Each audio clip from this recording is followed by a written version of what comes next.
Deixa eu ver esse aqui.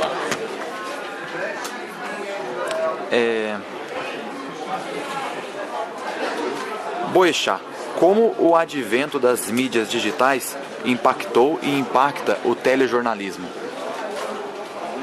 Olha, veja, não é só o telejornalismo que está sendo impactado, né, alcançado pelo fenômeno das mídias digitais.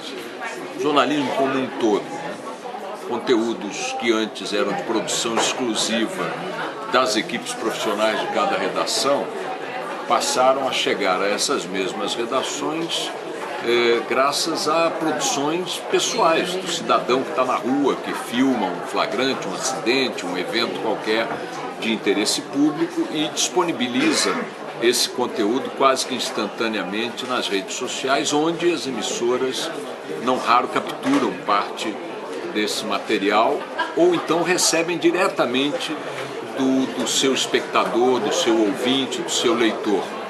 É muito comum aqui a gente receber um material, especialmente imagens, áudios, vídeos, né, de pessoas que gostam deste ou daquele programa da nossa grade jornalística e em função dessa relação que estabelecem com o programa, vi isso aqui, estou mandando para ele. A ideia de que seria possível conviver com esse fenômeno da massificação, da captura de conteúdo, por milhões, bilhões de pessoas munidas de simples celulares, conviver com esse fenômeno sem abrir mão de alguns dogmas que pautavam a produção jornalística antes disso, especialmente o dogma do padrão de qualidade, melou, porque essa possibilidade se mostrou irreal. A rigor, quando você estabeleceu a ideia de impor um padrão de qualidade, especialmente no campo do visual, no vídeo, né, para poder levar para o ar aquela informação, é porque você trabalhava com o conforto de não ter a concorrência, repito, de bilhões de outros conteúdos visuais do mesmo fato. Então você podia se dar ao luxo de menosprezar um bom flagrante se ele não tivesse a qualidade, o som, a cor, a imagem, né, o foco que você estabelecia como seu padrão. Hoje, com toda essa massa de informação sendo capturada e difundida, ou você veicula o que tem e o que te chega, evidentemente que passando pela peneira do maior interesse em torno do assunto, ou você vai ser atropelado por alguém que vai fazê-lo. Talvez até o próprio cidadão, que já não precisa mais do veículo convencional para difundir aquilo que capturou. Então, esse impacto é significativo e é benéfico. Bom, o senhor tocou já um pouco no assunto, então na visão do senhor, quais seriam os impactos principais dessas mídias digitais na humanidade como um todo, na história da humanidade daqui para frente? Eu acredito que pode ter. É brutal. As pessoas se conectaram, né? Aí está só no começo, né? Quer dizer, esse começo não tem, sei lá, 3 décadas, tem menos de 3 décadas, bem menos de 3 décadas, e você já faz uma coisa que só na minha juventude você só via nos filmes do Flash Gordon, né, nos desenhos animados dos Jetsons. Você já fala com uma pessoa, vendo a pessoa em tempo real, você edita, você legenda, você insere elementos gráficos, você despoja de fundo, agrega fundo, você põe perspectiva, você dá zoom, você tira zoom, você faz o diabo com um simples celular, é uma coisa infernal.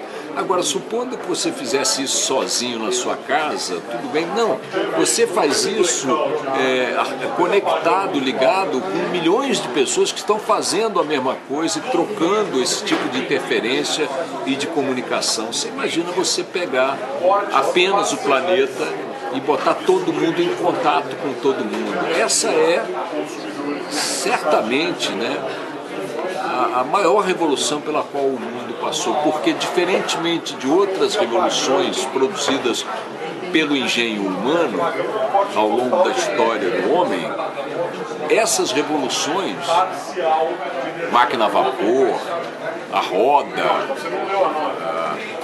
o domínio do fogo, enfim, princípios de engenharia, de mecânica e tal, de ciência, avanços científicos, eles ocorriam e eram apropriados inicialmente pelos centros que geravam esse conhecimento, que detinham esse conhecimento, e não eram apropriados globalmente. Ao longo de muitos anos, esses benefícios chegavam às extremidades da superfície humana planetária. Hoje não. Hoje essas tecnologias de interação, de comunicação, de difusão, se dão em escala de massa instantaneamente. Todo mundo no mês seguinte, ou no semestre seguinte, ou no máximo no ano seguinte, já tem a última palavra do instrumento manual de comunicação. A portabilidade disso é absolutamente sensacional. Legal, muito bom. O Jornal da Band foi o primeiro telejornal a ser transmitido ao vivo pelo Facebook, né? O senhor saberia dizer como que surgiu essa ideia? Olha, a gente tem gente aqui na redação, diferentemente de mim, que é muito antenada em tecnologia. A gente está pensando o tempo todo em novas maneiras de conexão com o público, de interação, de diálogo, né? E claro que quando a gente faz determinadas coisas, depois a gente se pergunta, por que eu não fiz antes? Porque a rigor esse instrumento está disponível aí para todo mundo fazer. Na verdade, o que houve foi uma ficha que caiu de repente no setor não, na cabeça das pessoas que estão antenadas a esse tipo de ferramenta, de potencial, né? E de abrir cada vez mais as redações para que as pessoas entrem de fato no teu processo de produção, para que sejam partes, protagonistas desse processo. A notícia sempre esteve muito mais próxima do público do que do jornalista, só que o público não tinha como se colocar nesse processo, agora tem. Legal, já encerrando a nossa conversa, qual que é o conselho que o senhor daria então para os jovens que estão cursando comunicação social? Conselho que o senhor já é experimentado, vivido na comunicação. Fala da Atena. Eu adoro relembrar sempre que me fazem essa pergunta uma história que une dois deuses da comunicação, do jornalismo no Brasil, da literatura. O Nelson Rodrigues e o Otto Lara Rezende. O Otto, que era uma figura mais contida, cerimoniosa, um gênio e tal, estava entrevistando o Nelson Rodrigues, escritor, dramaturgo, jornalista, rascante, figura de frases contundentes, de obra contundente e tal. E num dado momento, eu não vi essa entrevista, isso me foi contado há muitos anos, e eu gosto de repetir, mesmo que não seja verdade, porque é perfeito o ensinamento. Já os dois, veteraníssimos já, e o Otto Lara Rezende, no final da entrevista, pergunta para o Nelson, né, diz, Nelson, então, eu queria que ao final dessa entrevista, você, do alto de sua experiência, de seu sucesso como jornalista, desse um conselho aos jovens que estão assistindo, que assistiram essa nossa conversa, o que você gostaria de aconselhar aos jovens jornalistas do alto de sua experiência? O Nelson, com aquele jeito dele, parecia estar sempre de mau humor, mas era de um humor desconcertante, disse assim, envelheçam. Então, é mais ou menos o que eu digo, essa é uma profissão que tem no tempo, ao mesmo tempo, um algoz e o grande aliado. Algoz porque em algum momento você vai ser atropelado por outros quadros, por outros talentos, por outras vontades, por outras tecnologias, enfim, você vai ser passado.